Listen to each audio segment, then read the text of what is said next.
Sam, you're about to start year 3. Yeah. It's crazy to think about. It's been fast. I mean, it really has. It's been a lot of fun, but it's certainly gone fast. It really has. Do you still get butterflies when you take the field anymore, or are you so Oh, yeah. used to the Oh, yeah.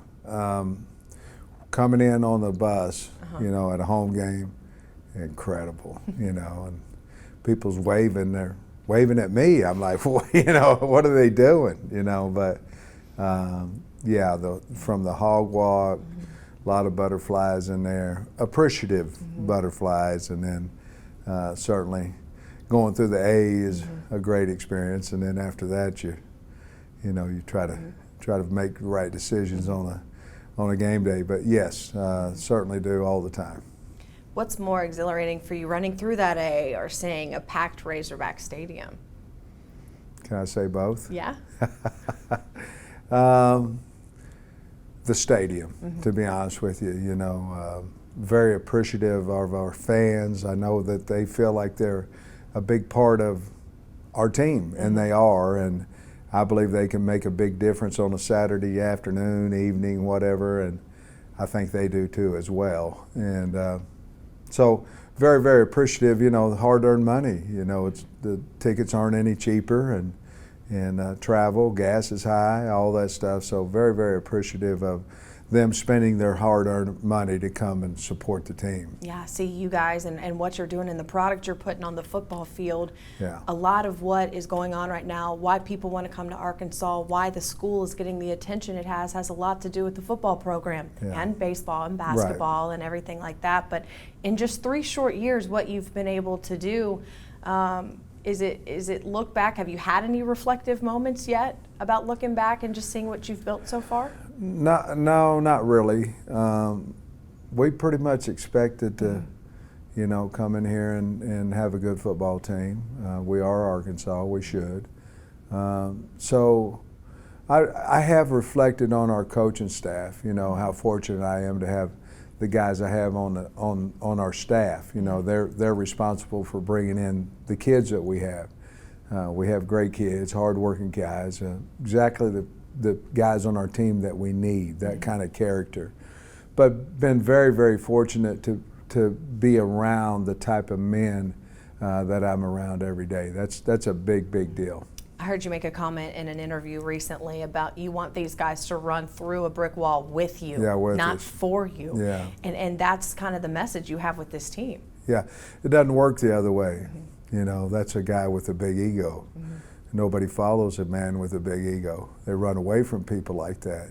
A man that has a big ego thinks of only himself, and a guy that doesn't thinks of others all the time. And so I think that's how you get them to run with you, is because they care about you just like you do them. Guy with a huge ego, it's hard to get that feeling for. I can tell you this from my perspective in the media, it's not what we've seen at practice that's really stood out to me and what we're yet to see in a game. It's the way these guys are carrying themselves in the press conferences when they come to talk to us. You hold yourself a little higher when you're proud of what you're a part of. Well, they should. They've worked hard for it, and after all, they're the ones out there playing, and they're the ones preparing and all that. Obviously, a coach has to give you ideas and has to be ready to go, but the guys are the ones that going out there and giving the effort.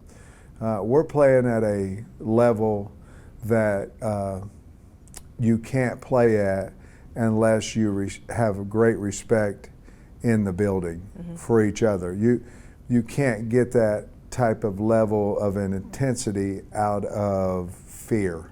You can only get it out of want to. And I think we have a pretty good thing going inside the building. And we went through some hard times last year and did not lose that. We lost the 3 games there in a row after we'd been on a cloud of number 8 in the country. And we didn't lose our team, and we finished up strong. And I think that has a lot to be said for the character of the kids we have and their coaches. And it speaks to the vision, the long-term vision, not the short-term winning. Yeah. I always thought we could, with the portal coming in, I felt like we needed to build our program with a foundation of high school kids. And we're still going to recruit 20 this year. I think we're at 23, commits and all that kind of stuff. We're still going to build our program for the long term. But we're going to go in the portal when we need to. But I think we're trying to build this thing for stability and for us to each year be able to go compete with the finest programs in the country. And you don't have to go find them. They'll be on the schedule. You've been so complimentary of Kirby Smart and what you learned from him and being a part of his coaching tree. So what have you learned? What's the biggest thing you've learned about being a head coach?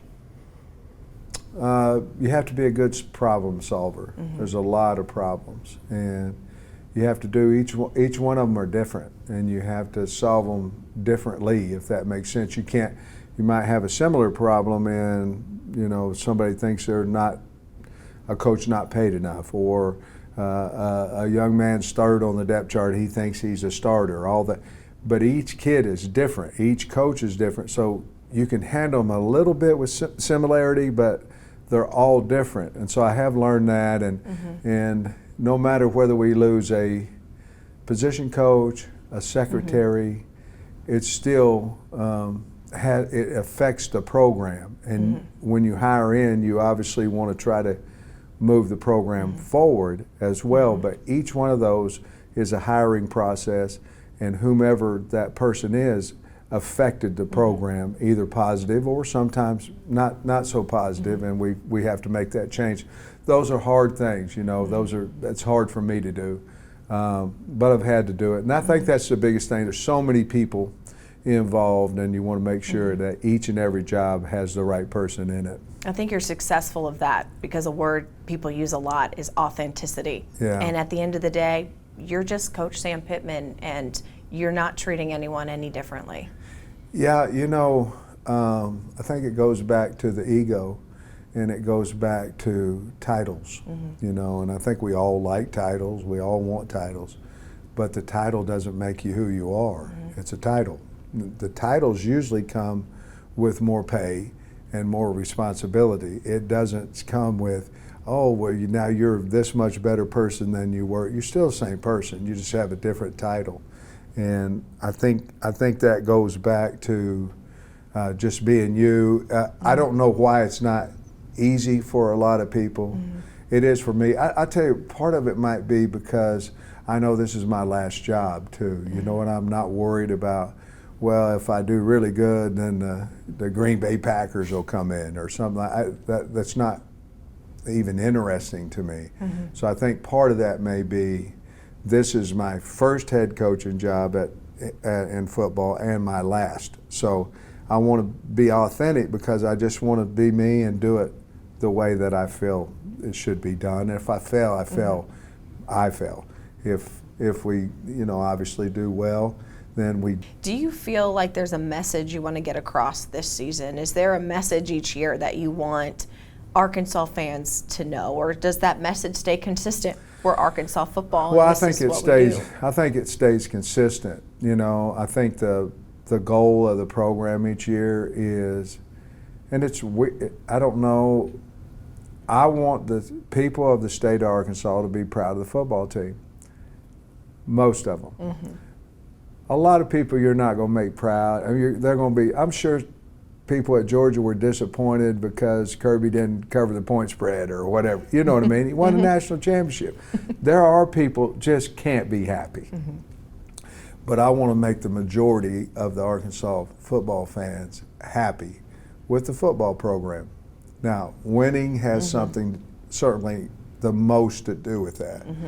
But playing hard, not being well coached, being well respected, being somewhat feared when we are the opponent and not the ones that, well, that's a win on the program. I think that will always be a part of who we are. We've never really had a win and loss. This is what we need to do. Because I think if we do what we're supposed to do, the wins will come. And that is loyal, tough, and hardworking. And I think that's who the state of Arkansas is. I mean, that's who you are. And so I think that's, I am Arkansas. The greatest T-shirt I've seen since I've been there's a bunch of them because it's got damn in it. You know, it seems like everything I say. My mother would roll over in her grave right now. But the greatest one I saw is they had a state of Arkansas, and then I'm from Grove, which is right across, and they annexed Grove into Arkansas. I thought that was pretty cool. Yeah, that is really cool. You talk about pride and respect. A lot of that is not just in the state, but on a national scale a little bit. Do you feel like there's more respect for that logo right now than there has been in the past couple of years? Amen. And I don't think it's just because of the football program, because the basketball team's doing so well, the baseball team, Courtney and her group, and everybody, Lance and Bucky and all those guys. But everybody pays attention to football, everybody, and at least in the Southeastern Conference they do. And yes, there's the enrollment's been the highest it's been the last 2 years ever.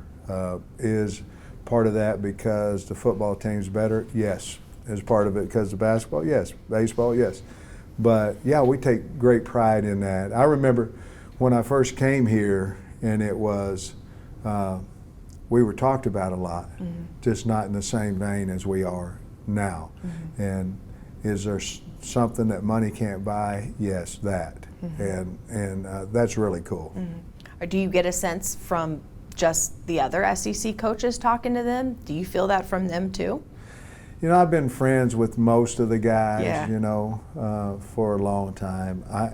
I'm hoping that they respect our program maybe a little more than maybe in the past.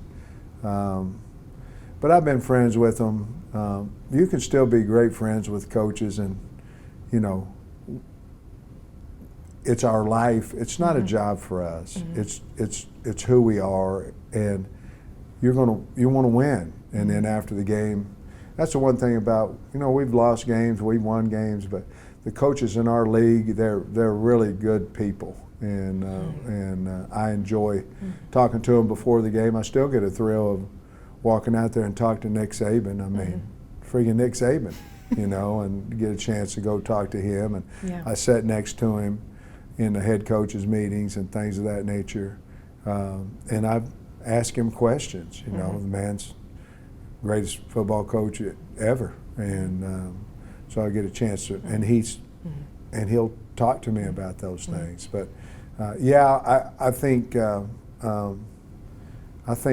they'll probably notice it a little bit more than they did in the past. Did you remind him that your holder threw a touchdown pass against him? Oh, heck no. He's going to be there for a while. I'm not saying anything no. My final question, Sam, as we get closer to football season, just days away now. Yeah. What does your game day routine look like for you? Well, I try to wear a non-tight suit would be my main concern. I love the hog walk. But we get up, eat 4 hours before. Don't eat a whole lot on game day. I'm nervous, and I really enjoy the coming in on the bus. It's really unbelievable hog walk, and then I recruit a lot before the game. But the one thing I do, I always go out on the field, and I think of 3 things that I'm going to talk to the team about when I walk on the field 2 hours before the game. And I put them in like tag, TAG, and in order of how I'm going to talk to the team right before we go out. I don't plan those meetings. I like talking from the heart in there, but I want to say these 3 things, but I like just bringing it from the heart. Usually it's something that's went on during the week. And then I hope I can make it to the 50-yard line through the A, But that's kind of how it has been, and no, not really. I'm thankful. Thank the Lord for my opportunity, and that's about it. We're looking forward to year 3, Sam. Thank you for the time. You're awesome, by Thanks. the way. So thank you. Go Hogs.